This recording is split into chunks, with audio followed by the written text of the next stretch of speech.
Hey guys, if you really like this episode, please support our podcast by going to talkmurder.com/join and becoming a Talco Supremo.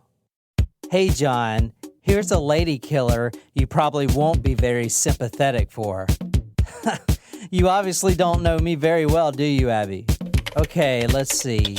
Never to be released, okay? Wife killed husband, all right. Skinned him, okay. Then plated him up for children's dinner. Hey, John, dinner's ready. What? John, what are you doing? I said dinner is ready. We're eating beef stew tonight.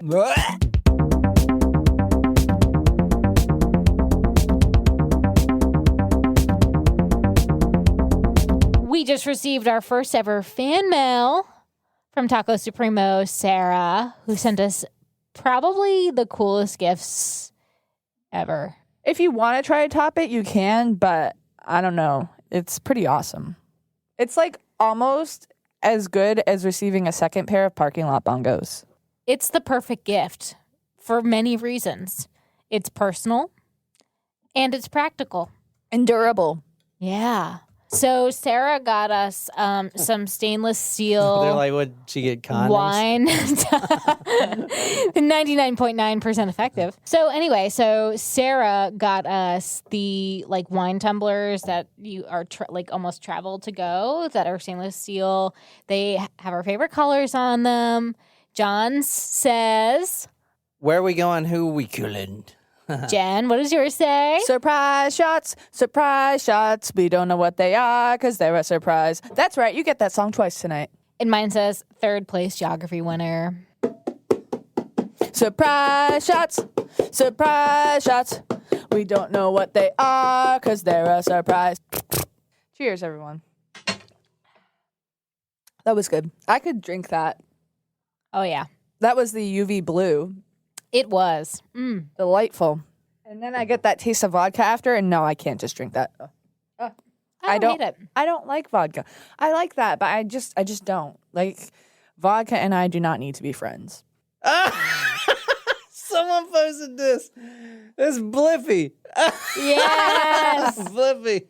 Oh, yeah. Savannah said that she's going to his live show up in Charlotte. Yeah. In Charlotte? But I saw We're not going, Let's John. go. No, we're not going. So the funny thing was, before you... When's the show? When is the show? I don't know. We're I didn't not look. going. We're not fucking going. We have our own show in Charlotte to do. By the way, guys, get your tickets to our Charlotte show. Charlotte show. That is November 12th? 15th? Okay, whatever she says. But more importantly, our October show is Tuesday. Wednesday. I told you, I never know what day it is. It's like I literally live on a different planet. Back to Earth, Jen. So yeah, live shows coming up. We're working on quite a few. So we've got Savannah. That'll be so if we won't have a episode released on Taco Tuesday unless you're going to release part 2 on Taco Tuesday. What was I going to say? Oh, yeah. So it was after we recorded the Matuska episode, but before you released it, I saw her put that she was interested or attending the Blippy thing, and I was like, of course I would see this right now. I can't wait for her to listen to the episode. I know, right, Jen? Yeah. Back to the Blippy thing. Tyler grew up in the same neighborhood, the same town as Blippy. So I really want to get Blippy on the show. I love his videos. Oh, I wonder if we'll be up his alley. I don't know. His alley. I'd say probably not. You know, Yeah, we're no. the whole adult content thing. All right, so the hint that I wrote on Facebook for our Supremo group was, hey guys, we're recording right now, and I just have one question, ... What's your favorite kind of stew? Beef. Beef is the only thing you think of when you think of stew, I guess. Amy says Brunswick stew. I don't know what that is. Like Scottish, I think.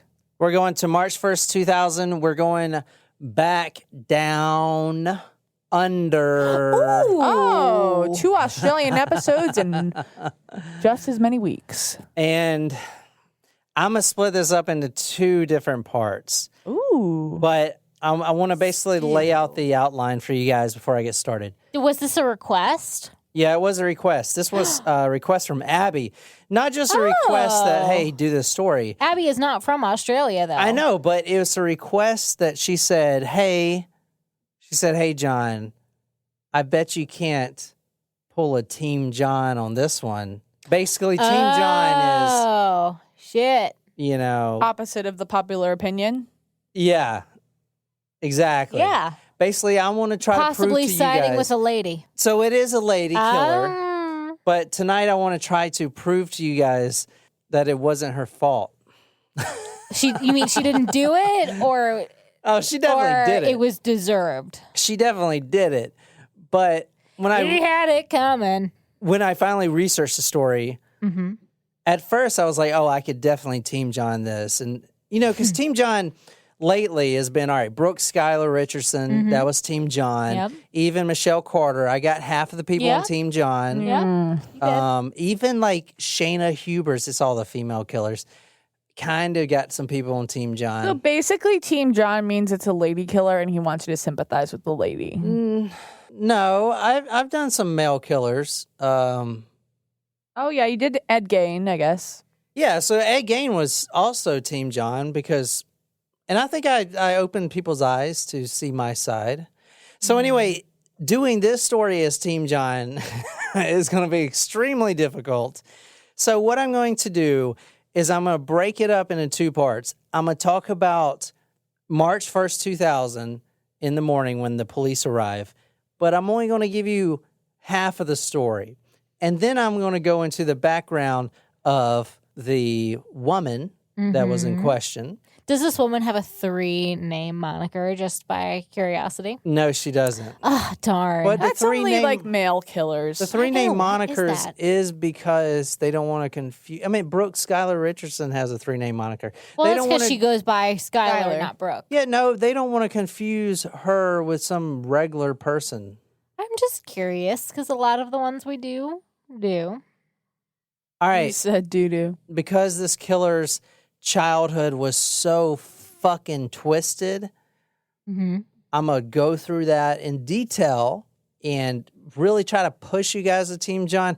I'm not sitting here and saying that anyone with the right mind is going to come over to Team John. I'm not even on Team John. But you're going to try to convince us all to be. Yes, my goal for this episode Okay. is to take the opposite approach, like I always do, from everyone else and convince you that maybe it wasn't all of her fault. This first scene is going to make you block Team John altogether. Oh, God. March 1st, 2000, we're going to Aberdeen, Australia. Aberdeen. That's about 3 hours away from Sydney. Now, Aberdeen is a small town.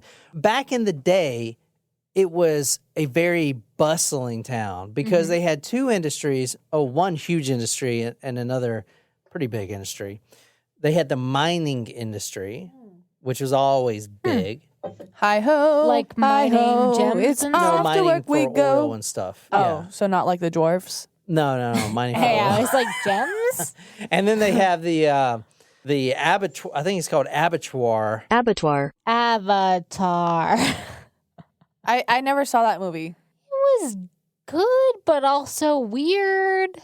I just think it had too much hype. I'm Okay. not about to ride the hype train. Nicole, what's an abattoir? I have no idea. A bird? I don't speak Australian English, so I don't know. I think an No, I don't think that's albatross. Australian. You're thinking of the albatross. Yeah, that's a bird, right? It is a large Okay, bird. It anyways. was also a poem written by what's his name? The guy from Key E. West. Cummings? Nope. Frost. Nope. Okay, that's the last time I'm going to use the word abattoir anyway. He was a war veteran and committed suicide. The other name, Hemingway, Ernest Hemingway. Thank you. the other name that I'm going to use from now on is called Slaughterhouse. Uh-oh.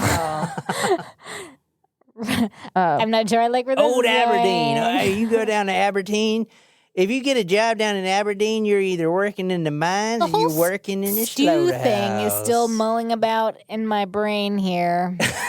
Just like, oh God. Yeah, now I kind of like when you first said shit. stew, I was like, maybe I'll make that on Sunday and pack it for lunch. But now I'm like, well, I don't really want to eat You're not stew gonna crave anytime stew soon. for a while. Maybe I went overboard with the stew thing. All right, March 1st, 2000, Aberdeen.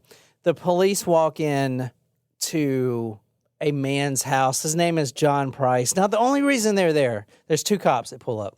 Now, Didn't we do a story about John Richard Price? and I'll show you. Isn't that a name that's familiar? It sounds familiar. All right, go to talkmore.com to see the crime scene photos. Anyway, it's early in the morning. Two police officers dispatched because one of the friends of John Price, now John Price is a minor. Okay. Like, how old are we talking? Huh? Like, how old? No, like minor, like minor. the dwarf. What the fuck? A minor. I forgot He we works just in the mine, the black lung. Oh my God, A minor. Like he works in the mine. Dizziest thing I've ever said. He works in the mine. He's got the black lung. I think I'm getting the black lung, Bob. It's not very well ventilated down there. For Christ's sake, Derek, you've been down there one day. Talk to me in 30 years. God, I forgot we did the whole hi-ho thing.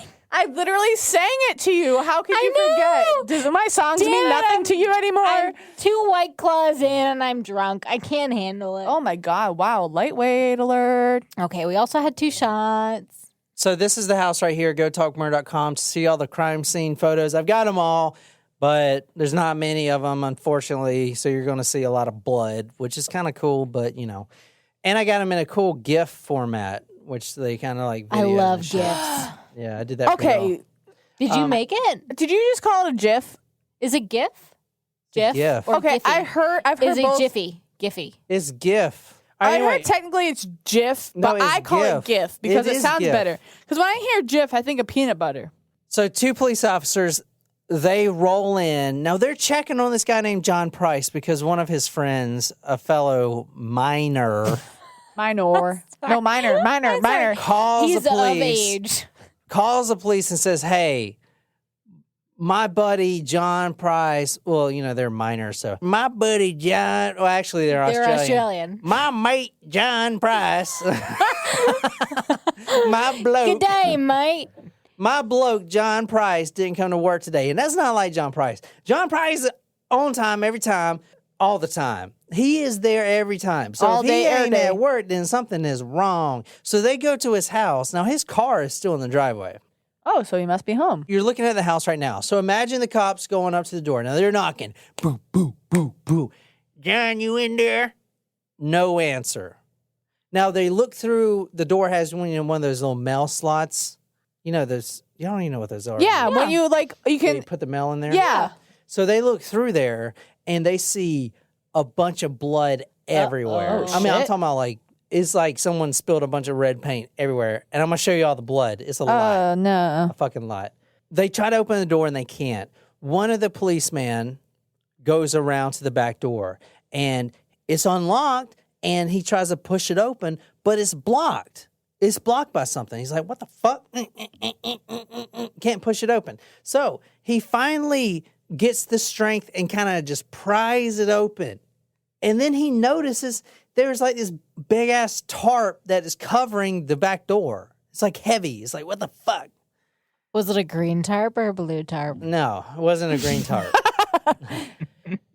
You Eventually, made fun, but it was a legit question at the time. You know, I'm just saying it because I did ask if our tacos caught like our inside jokes from previous episodes, and they said they did, and they loved it. So I just wanted to throw it back. Boys in the Tracks. well, it's not a tarp at all. Oh, okay. Well, it's, forget it's it. something heavy. It's like a drapery. A shrubbery. The cop pushes open the Strawberry. door. He finally gets in, and then he looks at his cop uniform. I don't know what color. Are they blue or well, Australia? I guess it depends on which county you're in. Usually Blue here. Usually blue. Sometimes they wear like tan. Sheriffs sometimes wear yeah, good gray, point. Well, he looks at his black. It just depends on the county. uniform. Is bloody. He's like, what the fuck? The fuck is this shit? There's like blood all over him. He's like, what the fuck? How? He thought he maybe, I don't know, like Did it stabbed himself or spill something, on him? or something in the door. Just from opening the door? So the door shuts, by itself because that big ass heavy tarp is up there. booby trapped? It's not Yeah. booby trap. But then he notices It's a Home wait, Alone situation. that's not a tarp. That's a pelt. You know what a pelt is? Oh, I thought you were gonna say a body. Oh God, at well, least it's it the wasn't worst. a body. It's the skin of a body. God, oh God. Oh my God, I thought you were talking about like an animal, but no, like a human Yeah, pelt? so a pelt is you go to a slaughterhouse and the animal pelts are Yeah, hung yeah. up Oh, with I no didn't know bones in that's them. what it was It's like the called. outerness of an animal. They're all hung. I'll show you a pelt right now. Wait, just to clarify, please, just so to keep my sanity, were you talking about an animal pelt or a human pelt? I think we're talking about human. Like when you like when you have the animal rug on the floor, like the bear Oh, rug. that's a pelt. yeah. Yeah, it's a pelt. Oh, Yeah, I so have it's a pelt. sheepskin one that I have had since I Yeah, was like a this. baby. This is kind of what I was Like saying. a sheep. Oh no, not that. I don't have that in my closet. I'm All right. glad. Yeah. I would be concerned if you I did. have a sheepskin rug. That was my blankie. So the cop's like, holy shit. Oh, fuck, it's a pelt. And then he notices, wait, that's actually human skin. Oh my God, no! John Price is hanging up. Jen by the Collins back door. out. So it's like so I'm trying to picture this from a human. It's like a onesie. It's a onesie. He's perfectly cut. human. In fact, that's a really good point that you just made. Thank because, you. Thank you, Future John. Yeah.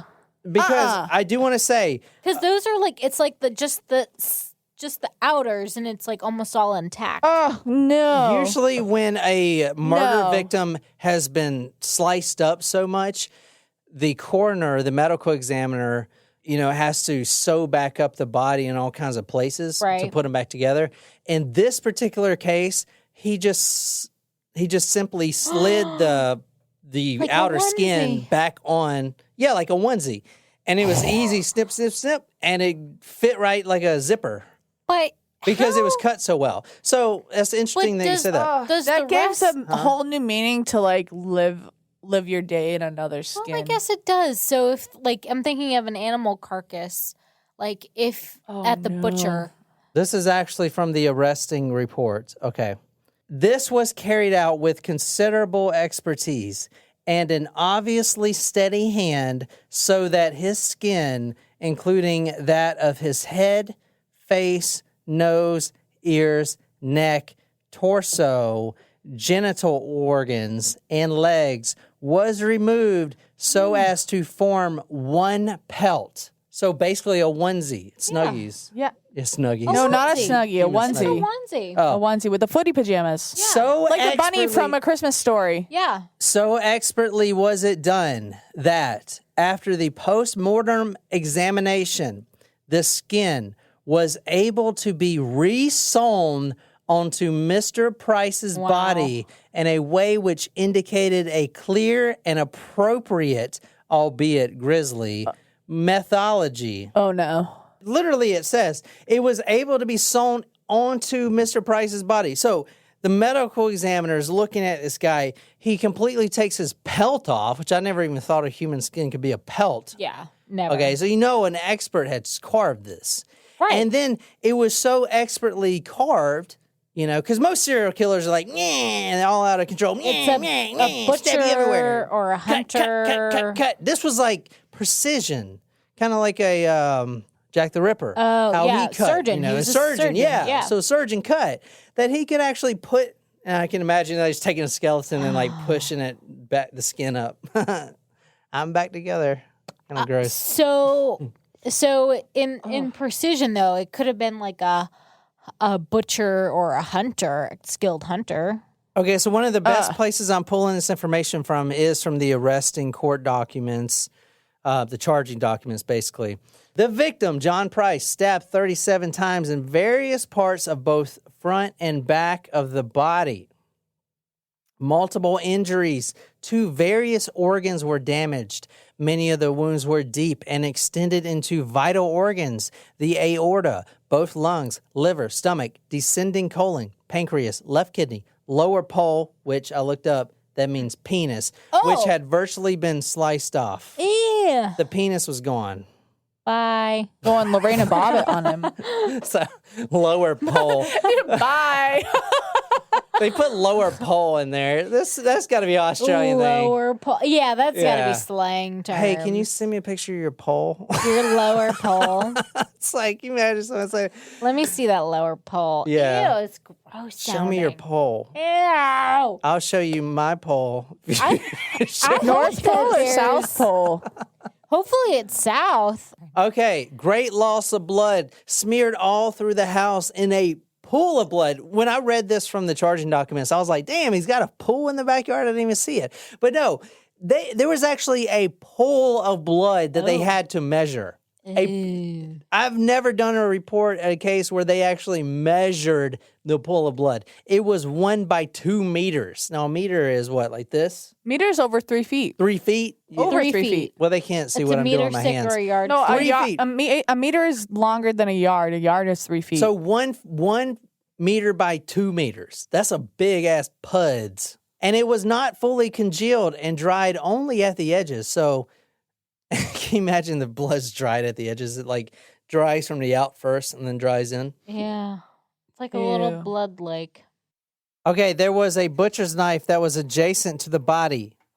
Also, a butcher's steel for sharpening and a stone was found on the lounge chair next to the body. wow, Now, so they must have used a stone to sharpen the knife. actually, yeah, the knife was sharpened right before the death. Another like butcher type Oh, technique? before the death? Not like Yeah. before. Was he peeled Carving? alive? Now, I'm going to stop there for the descriptions of the crime scene. Shit, was he because peeled alive? I'm Was not. he like an orange, a living orange? But if you go to Talk Murder, you'll see I'm putting on the map. This is basically, he started from the bed. You see one. It looks like a Sims house layout. He was attacked from the bed, and then he crawls all the way to the front door. Now, he actually made it out the front door. In fact, when the cops first got there, they noticed that someone had drug him back into the house. It's like, come over here. He actually almost escaped. And there's like blood and blood splatter all over the grass. There's body impressions where he was being drugged back into the house, up the stairs, and into the kill spot, which is right there on, this is where he died, I believe, right here. Somewhere right here. So I'm putting that map on talkmurder.com. You guys go see it. Anyway, Well, so far, honestly, I wouldn't not have guessed it to be a female because it seems like one, if the person's gonna be dragging the body, you have to be pretty strong to do that. To be Two- fair, he hasn't said if it was a male or female yet. well, I'm I just thought this saying, was a lady killer. if I was the cop and I'm sitting there looking at a human pelt, I'm thinking it's a butcher, Yeah, a skilled or hunter. a hunter, or like Yeah. a taxidermist. I would think don't that know. too. And then I'd go upstairs and ask the woman that's sleeping in the bed. You mean like asleep? Well, when she's this not is all asleep. happening? She's actually comatose. This is her right here. She Oh? actually tried to kill herself. She was in the bed, passed out on all kinds of medications. I mean, she had overdose. She was actually near death in the bed. Now, they resuscitated her. She was in the hospital for 2 days. That's her. That's in her comatose state. At the hospital? Yeah, so they arrested her or took her to the hospital. She was in a comatose state from this drug overdose. But, I mean, they knew it was her that killed him. I mean, it's How'd obvious. they know? I mean, who the fuck else would it be? Well, I mean, does she have the skills to do something like that? So I cannot convince you guys that this is going to be Team John. I put it in my notes. Please, John, please try to convince these people. please. But Keep my record good. here's the first time the police actually got to interview her was 3 days later on March 4th. Now we're still in 2000. So if you guys want to read some of the interview, this is the first interview they had with her. Kathy, I am investigating the death of John Price, known as Pricey to a lot of people in Aberdeen, or on Wednesday, the 1st of March this year. I have reason to believe that you may be the person responsible. Is there anything that you can tell me about that matter? I don't know anything on it. Can you recall the last thing that you remember? That's probably pretty The accurate. last thing I remember was going out for tea with my daughter and the kids, coming home. Do you recall going into Pricey's at all? I really don't know nothing. A little later in her record of interview, she was asked, "Can you just take me to the last thing you actually recall, which is the Tuesday, the 29th of February?" The last time I recall was, I don't know about your dates, but I went inside and watched a bit of TV. Hey, I want to say she went inside and watched Star Trek. That's a little tidbit. Enterprise? I don't know, but I was like, damn, that's cool as shit. She watching Star Trek. Right. Was Pricey there? Mm-hmm. Can you tell me where he was? Not particularly. And do you remember anything else after that? No. Thanks. That was super fucking helpful. That's all they got from Kathy. All right, tonight we're talking about Katherine Knight. Team John, here we go. We're going to talk about the background. Now, you got to stick with me on this because we're in a mining town with a slaughterhouse next to it. Oh. Which means there's going to be a lot of drinking and a lot of kids. So try to Kids? Yeah, exactly. Try to keep the family. Keep it all in the family? No, damn it. I'm going to try to explain the family Dynamic? to you guys, but try to keep up with me. Okay. Okay, because there's a lot of kids running around everywhere. Got it. Oh, that sounds like a nightmare. Mining community, a lot of drinking. Hide your kids, hide your wives, basically hide your mining. husbands. You're slaughtering pigs, and then you're procreating. That's what they do in Aberdeen. I ain't saying that's what they do in Australia, but that's what they do in Australia. Okay, so Barbara, the mother. So we're talking about Katherine Knight, the killer, the one upstairs, the one that was in a coma. She killed him. Everyone knows it. She even admitted it. She is the killer, Katherine Knight. Okay, her mother, Barbara, this is before she was born. This is in the 40s and 50s. She marries a guy named Jack Ruffin, Roughon. They're in Aberdeen. This is the 1940s. They have 4 children between them. So remember, we're not talking about Katherine. We're talking about her parents. Mm-hmm. Barbara is married to Jack Ruffin. Okay, they have 4 children between them, all boys. Barbara eventually cheats on Jack Ruffin with a guy named Ken Knight. Now, Okay. we're talking about Katherine Knight. So Barbara, the mother, and Ken, they have coitus, and they make Kathy. She comes out, the vagina. Correct. She's a female. Yeah, she's the female. Now, the reason I'm being so specific is it's very important. Right. Okay. Did you know that males actually decide what type of child you make because they give the XY or the XX because they have an XY chromosome. Males have XY. It's all about how deep you push. I tell my friends this all the time. If you push real deep, it's a man. Baby! It's a boy. False. Okay. They have 4 boys between them. Barbara, the mother, was repulsed, and I put that in capital letters, repulsed, REPULSED, by sex. Repulsed. And Kind of reminds me of, Ed Gaines' mom. yeah. But also, if you are repulsed by sex, why are you having an extramarital affair? True. because that's a good question. She wants a girl? That's a good question. She was doing it out of a rebellious act. There's so many other things you can do to be rebellious, like dye your hair green or get a tattoo Or sleep with one of the friends, co-workers of your husband, which is what she did. Ken was actually a co-worker. Anyway, Barbara was repulsed by sex. She only wanted to have sex to appease the husband.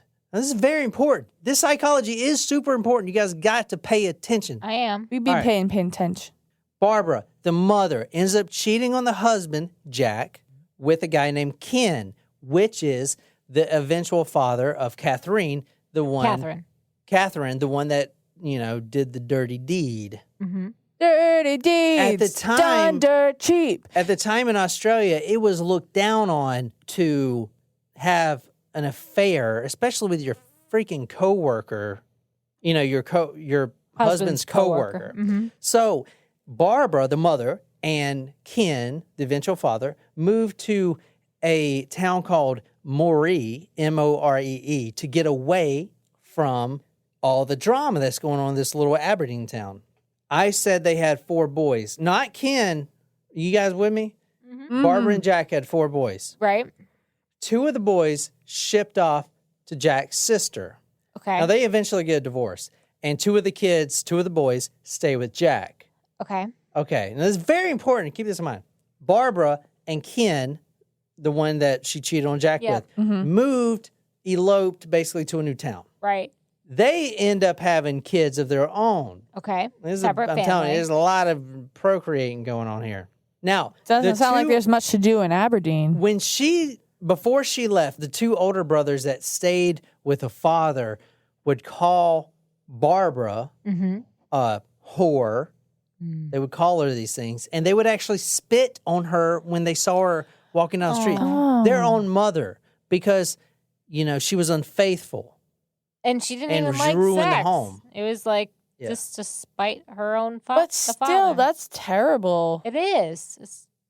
That's bad. Okay, you guys are with me. Like, can you think Yeah. of how Catherine's degrading not it born is yet. to You be guys are with me. spit on by another human being? Yeah, just in general. You guys are with me so far? Yes. Catherine's not born yet. Yes. Gotcha. Okay.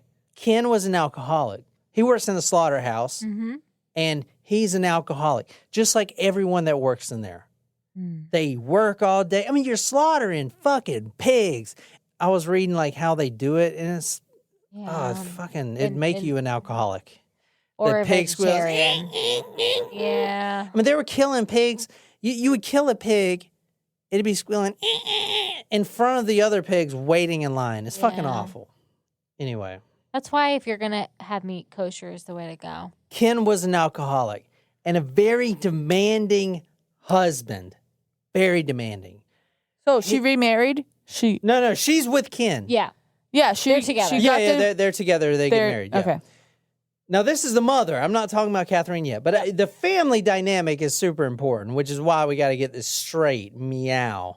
Okay. Right, meow. Ken would demand sex 10 times a day. A day? And Not even like a shit. month, like a day? Barbara didn't like Damn, sex. dude. I know, it's kind of low. Anyway, Barbara didn't even like sex at all. So that is like torture for this woman. They would have sex 10 times a day. She procreated twice with 2 kids, 2 boys. So she has 6 boys now. Exactly. There's 2 little boys running around the house and a dad that is an alcoholic demanding sex. And eventually, since she doesn't give him sex 10 times a day, he takes it. He rapes her 10 times a day.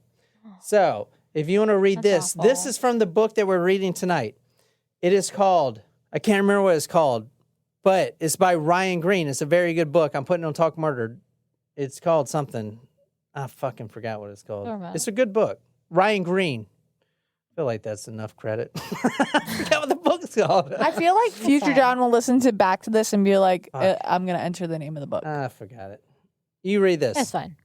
Barbara was trapped in the house with 2 little boys, raped as often as 10 times a day, beaten for every slight infraction against the rules that her new iron-fisted tyrant of a husband laid down.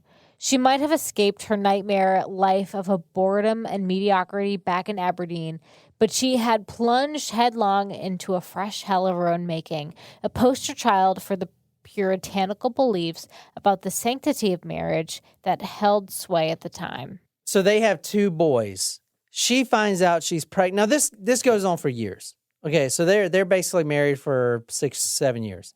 Amazing she didn't have more kids. Well, she does. She gets pregnant again with twins. Now, she, in her mind, you really got to understand Barbara to understand her daughter, because she has a distrust of men altogether. Even though she cheated, if you come home even a minute late, which I'm going to show you as Katherine definitely does. If you come home even a minute late, you're out with someone, you're cheating. Who is it? Who's this floozy? Who are you putting your wiener inside? That's what she's thinking in her mind. So it's like this, the author of this book called it a echo chamber. of like Interesting. negative thoughts that just keep bouncing back and forth about, oh, he's being unfaithful, he's up to no good. Anyway, Barbara was like that. What we read about borderline personality disorder, where she's impulsive, she makes impulsive decisions, she can't hold relationships, she thinks everyone is betraying her. Like those all fit both Barbara and her daughter eventually. Anyway, Barbara gets pregnant again. Now she's thinking in her mind, fuck me. Seriously, I'm about to have 2 more boys. I already have 2 little boys that are very demanding. They slap me around. I mean, they're growing up, 10, 11 years old. They slap me around all the time. They make me do all this stuff. Go make me a sandwich. Go do this. Go do that. And then my alcoholic husband comes home. He beats the shit out of me in front of them. Now they think it's okay. They beat me. I don't want 2 more boys. This is a fucking nightmare. It's already too much testosterone in the house. By a miracle of whatever, she has non-identical twins, both female. She has 2 daughters, and that's basically saved her. She's like, oh my God, I can... someone on my side. Exactly. And the author used the word allies. It's like she evened the score. Allies. That's exactly what he said. And one of them did turn out to be an ally, and that was Katherine. Okay? The other one, Joy, she turned out to be a tomboy. She was a daddy's girl. Wow. She could hang out with the guys, stuff like that. But Katherine, no, she was on her mother's side for a little while. It's very important because the struggle was real in Barbara's head, and that struggle filtered down to Katherine. She would tell Katherine about all the abuse and the sex that she has to give to her father. I mean, this was her normal life, It was awful. Well, yeah, one of the hallmarks of BPD is that it's really a disorder of interpersonal relationships. So the fact that she would be having this type of conversation with her daughter, it's not out of the ordinary with someone with BPD, like to have an abnormal interpersonal relationship with someone. Katherine Knight, the girl we're talking about, the killer, she was born October 24th, 1955. And as I said, she had a sister named Joy. Katherine soon became the woman of the house because Barbara, by this point, is done. She has been abused by not only her husband, but by her 2 boys. She is a punching bag for 3 different guys in the house. They are all beating her, calling her names. It's awful.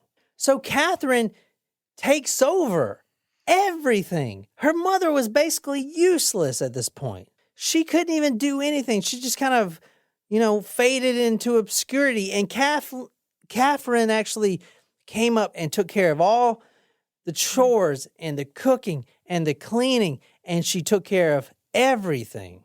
Okay, she was the one thing that Barbara had that kept her grounded.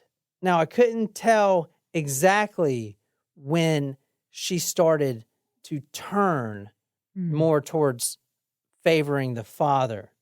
But at first, she was closer to the mother. But she was also rebellious, and maybe this was the turning point for that. She was really rebellious to her father because she was on her mother's side. Her father would beat her with a dog leash, and when he can't find the dog leash, fuck, where'd I put the damn dog leash? Fuck, I'll just grab this extension cord. Oh, no. And beat her with an extension cord. Now, I don't know the psychology behind it, but after the beatings, Katherine started becoming closer to the father. Okay, that's important. It was a switch. So now her mother has no one. At around what age? So there was a major event that happened in 1959. Ooh. Remember Jack, Barbara's first husband? Yeah. Right. The father, Jack, the one with the 4 sons, he ends up dying suddenly in 1959. Now, this is why I told you... Suddenly and mysteriously? No, it's not suddenly and mysteriously like a heart attack. This is why I told you guys to remember the family gene pool. Okay. Cesspool. Because he dies in 1959, so 2 of his sons move in with Barbara, Okay. Out of the 4.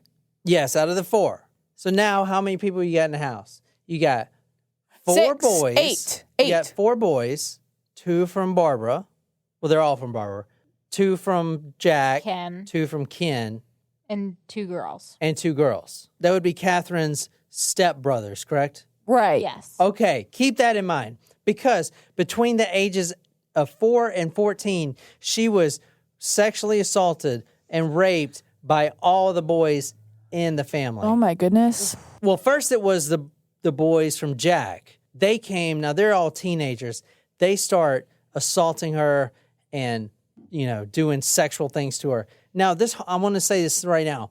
This whole time, Catherine doesn't know anything's different, because if you're living in that situation and you don't know that other families aren't like that, you think that's normal. You don't think it's She wrong. was, exactly, she was getting sexually molested by her stepbrothers. Eventually, her 2 own brothers, the younger of the 2, joined in as well. Now they're all sexually molesting Catherine. That's why I told you that family dynamics is super important. By the time she was a teenager, before she turned a teenager, they were all raping her. As for motherly advice, this goes in the record as being the worst ever. Uh-oh. When Catherine finally asked her mother, "What do you say? Mama, what do I say if I don't want to do those things to please a man?" Because the mother's always talking to her about her sexual exploits and all this stuff. Like, you got to just please them. It doesn't feel good. It hurts, but it keeps them happy. It makes them fall asleep. All this stuff. But mama, what if I don't want to do that? Now, she's already been getting raped at this point. What if I don't want to do that to So please a sad. man? This is from her mother. Quote, "Just let them do what they want with you. It's easier that way." Oh my gosh. Wow. Yeah. That's heartbreaking, Yeah. honestly. She is being tormented at home, and she doesn't even know it because she can't even compare it to a normal life.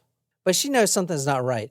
Her uncle Oscar, was the one that she found solace in. He had some money. He was pretty well off. He was actually a champion horse breeder. He had all these horses and everything. Catherine, started hanging out with Uncle Oscar. All right. Now, it was nothing where your head's going or anything else. It was nothing like that. He actually took her under his wing and showed her the love for taking care of animals, especially injured animals. Now, this is very important. Eventually, she found a love for taking in less fortunate animals and caring for them back to health. In fact, the father would come home drunk all the time and try to kill the wounded birds that she would keep in the room, with the wings all like... So she would try to save him, and Yeah, her she would try to father save would him. be like, "No, you're." Yeah, and the father would try to kill him. So she found this outlet, injured animals, taking care of animals. If that would have kept going, we wouldn't be sitting here tonight talking about this particular story. Well, That's what right. happened then? Unfortunately, Uncle Oscar, you can't tell this by looking at him, because on the outside, he's such a personable guy. He's gregarious. No, not a word. Sure.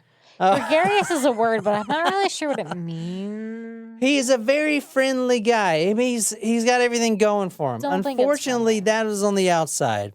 On the inside, he was battling with his own demons and an intense bout of depression, which actually made him decide to take his own life with the same gun, same rifle that he used to put down the injured animals that are beyond repair.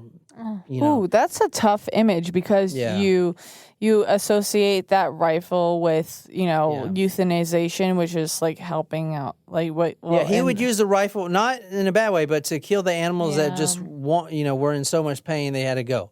So he turns that rifle on himself.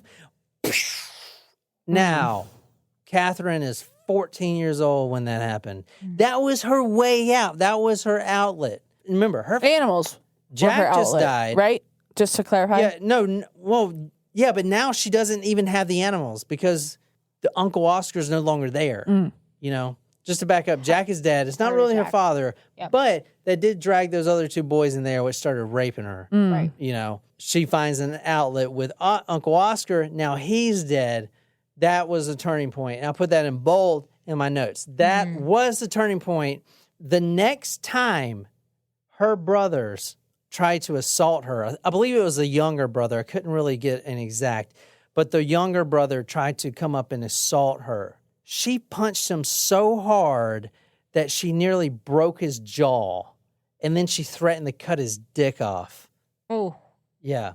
good for her though. He goes and runs to his other brothers and tells them this story. They didn't believe it. So they go up and confront Katherine. And now this is really important. She was in a good temper. Like she was just like in a playful kind of mood. It was like, you know, there's no way she did it. She's like laughing and having fun. There's no way. Keep that in mind because that happens more and more in the story. She'll do something awful, and then when you confront her about it, she's like happy-go-lucky, like nothing happened, right? Interesting. So they didn't believe her. But over the next few months, every one of those boys, all 4 of those boys, would suffer very painful wounds, black eyes, even a stab wound. Whoa. Yeah, a stab wound. A stab wound from That's a intense. kitchen knife, okay? Yeah. Right in the freaking ribs. Those boys would tell the parents, oh, it was an accident, kitchen mishap. You know, I got a black eye, I fell down the stairs. Katherine was beating the shit out of those boys. Wow. Honestly, I'm so far good for her. Yeah. I mean, especially if they're like, good for her for fighting back. Yeah. That's why I said that when she was 14, that turning point, her uncle Oscar dies. She loves these animals. Now that's gone. That's a turning point. She is brutal. Something snapped in her right there. You could probably go back if you really want to and figure out the exact second when that switch snapped in her brain. That just completely like an on and off switch. Completely different person. Yeah. Okay? Because now she is a completely different person. She's lost her future. In high school, she became very hostile. Once she cut off one of her classmates' braids in her hair. She just walks up to her, pulls her hair down. Hey, bitch!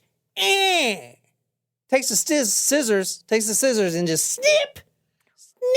All right, so now she's really acting out. She fucking cuts off your hair, man. She ain't fucking around. Yikes. She's riding the bus. And she's kind of filled out. I mean, she's 14, 15, and she's getting a little plump in there. The early plump. She's growing breasts. She gets them kind of early. So this boy's like, hey, Doubtful. let me play with those like basketballs. I don't know what he said. He said something. She takes his head and she slams the head into the bus seat repeatedly. You Good want to for talk her. about my boobs? I'ma slam your head into the bus seat. You're right. So far, Team Katherine. Team John. Now, when the boy goes to the principal and is like, she just beat the shit out of me. The whole staff, they run up to her like they got to push her on the ground and restrain her and all kinds of stuff. But when they see her, hey, how you guys doing? I'm having a great day today. She's completely normal. Happy-go-lucky, like nothing happened. They didn't even believe this kid. They thought he did it himself. Because she's a sweet girl. That is very important. I kept saying that, but her psychology is the first, because she gets out of a lot of stuff, as you'll see. Mm-hmm. I mean, there was a lot of boyfriends that we'll go into the next episode. She gets away with murder. That has been stabbed pretty Whoa. bad. I mean, she had like 5 or 6 boyfriends that were stabbed, and she gets away with it. Serious? So that's why I put that point. That's why I put that point is very important. One day in class, she actually stabbed a boy for talking back to her, but she hid In the classroom? No, it was like in recess. Like she shanked him pretty much. What'd you say about me during lunchtime? Yeah. Put the knife in her shirt. They couldn't find the knife. Plus, they didn't think sweet old little Katherine can do that. Here's where they started noticing problems. And when they eventually diagnosed her with BPD, the teacher, now she was a good student. She was hostile, yeah, but all in all, she was a really good student, really good grades, straight A's. The teacher gave her an F. Ooh, that's bad. And she kind of does what I do when something's wrong. You just don't say anything and you don't act yourself the entire. So she's sitting in class and the teacher's doing his lesson and she knows something's wrong. He knows something's wrong with Katherine and she's not raising her hand, answering questions. Eventually he's like, Katherine, is everything okay? You know, what's going on? Is everything okay? And she goes, is everything okay? What about this grade? You failed me. The whole scenario plays out pretty much like this. She calls him a, quote, you cunt-faced son of a whore. Oh. And then she stabs him. The teacher? Yes. Oh, shit. She should be up for expulsion. Never mind getting an F. Damn. She doesn't actually break the skin. But still. It's pretty damn close. That's a violent act. She has a fucking kitchen knife with her. In the class, everyone sees. But Oh, God. this is what I was telling you about earlier. The teacher is dodging and weaving this knife, ching, ching, ching, like a fucking samurai coming at him. gosh. Like, so he doesn't you know, get really hit. move to the left, move to the right. Like the knife is Break it going down now, y'all. everywhere. One hop, Then two time. he's like, fuck, boom, uppercuts her like in fucking Mortal Kombat. Oh, shit. Fatality. She fucking flies up, she hits the ground, and she starts screaming. All the staff come in there, and they suspend And he gets in trouble. the teacher Shit. for hitting a student. Because, oh, poor sweet little Katherine, she can't do anything wrong. That's what I'm trying to say. Holy Now, snap. eventually, with all the other witnesses there, they got the full story. But that was only after they had suspended the teacher. Eventually, they had to bring the teacher back and apologize and permanently suspend Katherine. Permanently suspend or expel. Well, I think they suspended her. Either way, she drops out at 15. So now she's out of school. At 16, she needs a job. She's out of school. She decides to go to her dad's workplace, Ken's workplace, the slaughterhouse. The Meat Works is what it was called in Australia. Meat-Works. No one wanted to hire her because, number one, she's a woman, okay? And you got to carry around a 300-pound hog, and put it on a stake. Men do that. And number two, Right. she's fucking 15 years old. Within 1 year, she goes to the highest level, whatever that is, of being a slaughterhouse employee, of deboning. Her skills with a knife were expert. Wow. They were not even impressed. They were astounded. Her work efficiency was I would not say even in the same field as everyone else. She could make up 3 other employees. I want to say so badly, like, wow, good for her, but I kind of know how the story ends. So She was something that you've never seen. You take 3 employees, they're doing their job. The same workload and efficiency will be done by her. As 3 employees? Yeah, She's that but more good. expertly cut. Her precision with the knife was uncanny. For real. Not only that, she was working with her father and they were in some kind of competition. Now, she didn't think it was a competition, but he did. You got this young girl, because he's high up there too. Now you got this, my daughter's coming in here and showing me up and trying to be all like this, and she's really good. Like, fuck. Well, especially if she had BPD, even if it wasn't diagnosed at this point, she probably was seeking his approval at this point. Now, within 1 year, the 1 year anniversary to the day, actually, she was awarded with a nice set of knives. Now, these were custom made, and these knives were her prized possession. In fact, she had hung the knives above the bed, which is fucking very weird. And they had a nice carrying case. I mean, they're probably like, if you were to buy these same sets of knives today, they'd probably be like $1,000. Embroidered or whatever, customized, with her name like on engraved or whatever. it. Yeah, engraved, just like Sarah had sent our engraved cups. Thank you, Sarah. You know, very expensive, very nice gesture. Yeah. Because they sure as shit couldn't pay her more than someone that's been working there for 10 years, even though they wanted to, because she was surpassing everyone. But they had to show her that she was greatly appreciated. I mean, she was saving the owner a shit ton of money. Her favorite place was called the Pig Room. Now, I told you guys earlier she used to help injured animals. The reason I went so deep into that is because I kind of want to see a transition here. At first, he would let her step in and deliver the lethal killing to cut to the throat, spraying arterial blood all over her waterproofed apron as she cackled with glee. But soon even that wasn't sufficient to keep her entertained.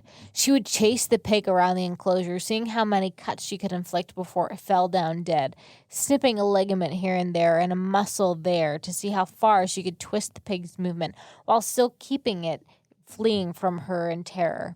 She had transformed from the little girl who tried to save roadkill and nurse it back to health to a gleeful torturer of animals. Oh, God. Yeah, that last line. So this is what you read was the Ryan Green little passage there. She had that love for injured animals, and it's completely different. And I'm talking about within a 2-year time period, 2 or 3 years, that had completely switched her to now she's chasing around pigs and slitting them to see how many times she could slit a pig, and the pig is squealing. I mean, it's fucking awful. Now, she was 17 at the time when she started killing these pigs like that. I mean, it feels like it's a fast evolution for her to be sadistic like that. It does. It feels like a switch. That's what I said. It's like a switch. Catherine meets a guy named David.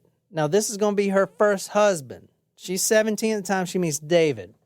And he's kind of a wimpy guy. And she actually sticks up with him like the first time they meet because someone was talking shit about him. David, David, you're a lady. You're a lady. I don't know. You got small thighs. I don't know what they were saying. Anyway, That's just a specific insult. You have small thighs. She fucking jacks this asshole up and almost beats him to death. That's when you know you need to keep that woman. You know? Well, all right. They get into this relationship. Let me tell you a little bit about Catherine right quick. Her whole life, as well as all the lives of the slaughterhouse people and miners, are one thing. You work at the mine all day, or you work killing pigs all day, and then you go to the bar all day, and you drink all the alcohol, and you spend all your money, and that's all your friends. That was her too.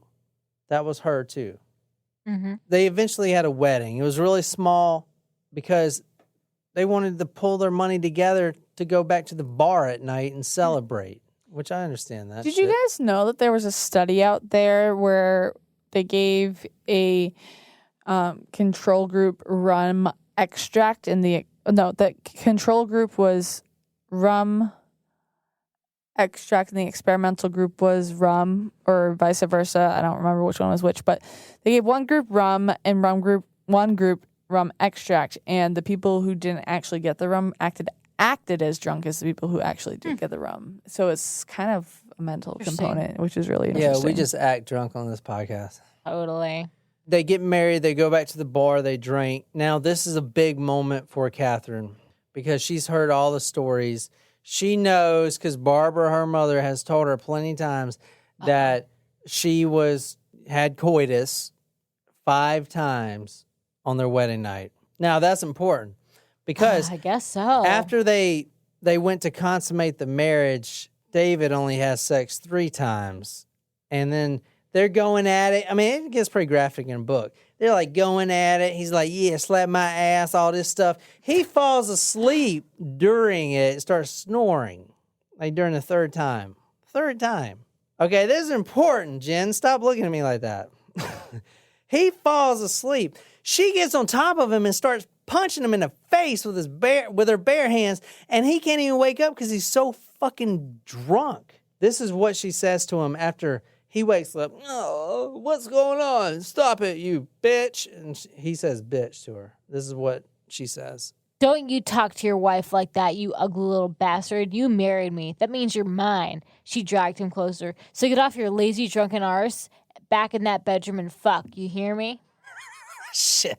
Wow, she's a woman who knows what she wants. You get back in that bedroom and fuck.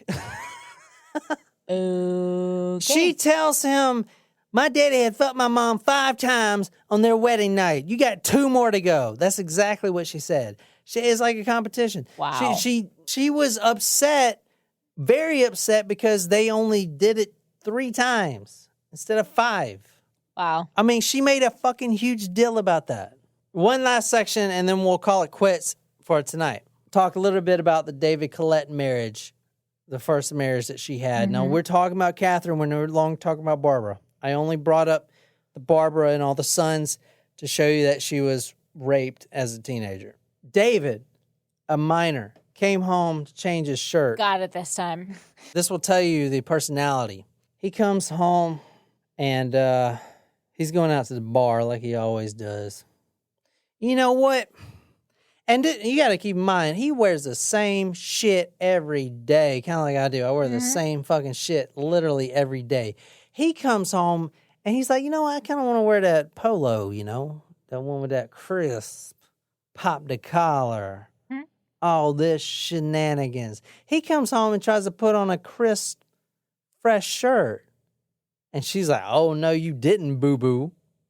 But she's like, all right, that's cool. You change that shirt. You go ahead and change that shirt, boo-boo.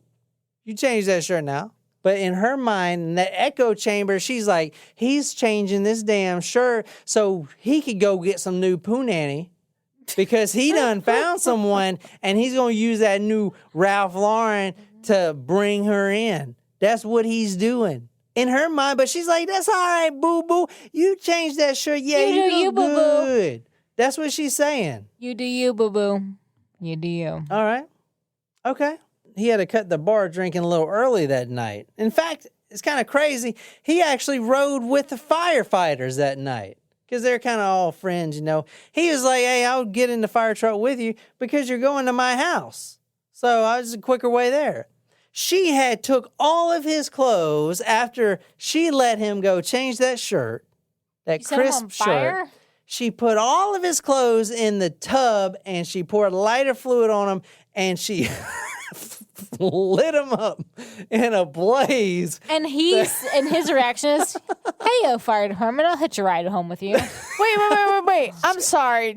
She lit him on fire? No, His she lit clothes. all his clothes on fire because he goes home and changes his shirt because he's trying to get some new poon, which he wasn't. He just wanted to get out of his dirty ass shirt for once. But she didn't take it that way. She thought he was going out to get some new strange, and she took all his shirts and clothes and underwear and Skid Row boxers, everything, threw them in the tub and lit them on fire. Well, at least she put him in the tub. No, but the house lit on fire. Oh, well, damn. That's... The whole house That's is on a fire. problem. The whole house is burning down. The firefighters call came. Now, talk 911. about fucking being Shorty embarrassed. burning fire on the dance floor. Talk about your wife.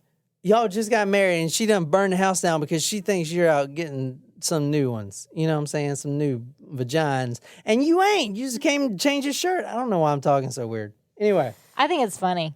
They Keep doing actually it. moved to a different home altogether and tried to avoid everyone in town because they're so embarrassed. Well, she was embarrassed. She didn't give a fuck. He was embarrassed. She's walking around, like, in her, like, sunglasses. Like, Yeah. Wow. and he's over there, like, oh, damn. Now, that's not all. I don't know if he's still alive today, but if you ever see him in the mall or something, because they got divorced. After this event, they got divorced. But if you ever meet him in the mall, you'll recognize him because he's got a permanent scar on the right side of his face that looks a lot like an iron. Like a hot iron was just... Whoa. He's still got that damn scar. Wow. That's the girl he's dealing with. That's his new wife. hot iron in his face. He almost lost his eyeball. I just want to know how someone who literally puts an iron to the face of their spouse has a spouse, and I'm over here like, hey, y'all. Well, you know why he got Single that? and ready to mingle. Yeah. Because he must have done something bad. He must have fucking crossed the damn line. Well, maybe not. He must have had sexual intercourse with like 30 women. You know what he did wrong? Nothing. And I want to point out, when he ran outside to call for help, he couldn't even scream because his throat was so clogged up with his own vomit from barfing and being burned. He deserved it. You know why? He cheesed. No, he didn't cheese. He was 4 minutes late. He said, I'll be home at 11, baby. 1 minute goes by. It's 11:01. Okay. All right, boo-boo. 11:02. Mm-hmm. 11:03. Oh, no, he didn't. 11:04. Fucking burn. Damn. Fuck. You know what? It takes more than 4 minutes for an iron to heat up, I think. So she must have had that thing ready to go. At one point, he was hit so hard in the face with a cast iron frying pan in full force that his skull actually fractured. Yeah, those things are fucking hard. Not only that, this was another time that he came home a little late, like 3 or 4 minutes late. When she hit him with the frying pan, she left him right there on the porch. He was going to die because his skull was fractured. It took him an hour and a half to crawl 30 feet over to the neighbor's house and another hour just to get up the strength to knock on the door because he's basically unconscious with his brain matter seeping all over the place because it's not like getting hit with an iron pan like, oh yeah, It was like a freaking, Sammy Sosa with a freaking bat, just pow, as hard as she can, all of her strength right into the back of his head. This is Katherine right here. Yeah, that'll make some scrambled eggs out of some brain. Oh, yeah. Oh, yeah. Okay. He almost died. He woke up the next day. Now, this is important. I'm going to leave it off here, this episode. He wakes up the next day, barely, like, what the fuck's going on?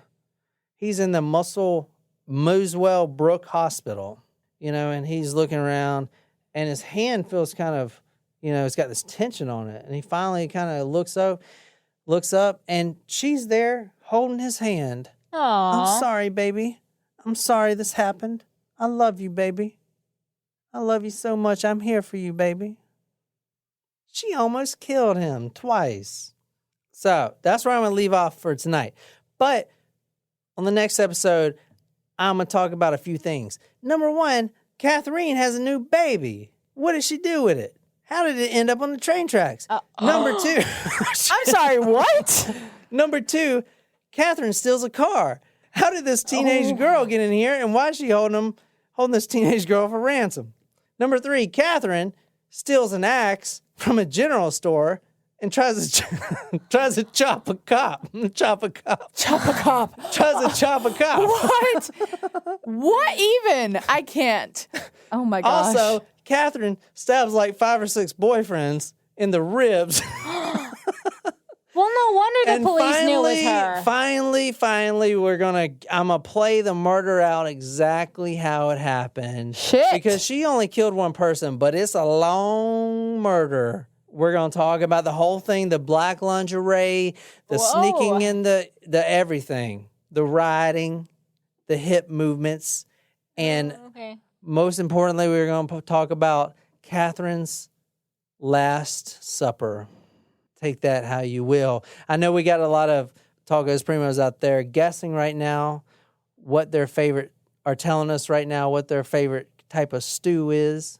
Well, you certainly had me sympathetic to her for quite a bit.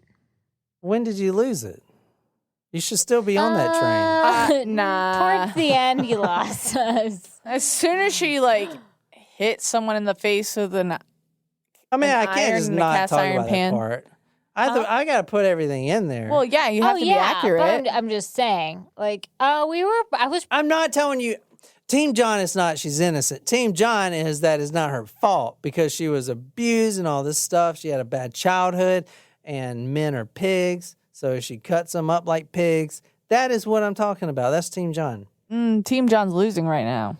If you really enjoyed this story, be sure to hit that subscribe button on whatever podcasting app you use. If you really like this story, you can follow us on social media, Facebook, Twitter, Instagram. If you're absolutely obsessed with this podcast and want to become our stalker, go to talkmurder.com/join, become a Taco Supremo, get a badass t-shirt, sticker, swag, a lot of love. Shout it out all over the place. Tell me what story you want me to do.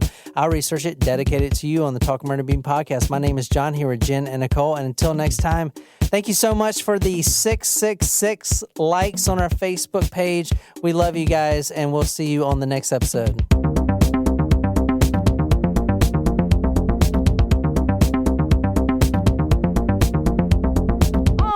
Oh, they're so cute. Yeah, it's a Great Dane. And a Schnauzer. That's a weird combination, Yeah. you know? Well, our dogs I are would also advise weird against combination. crossbreeding those. I'd like to see a video of that. Wait. Yeah. Okay. Moving on. Oh, shit.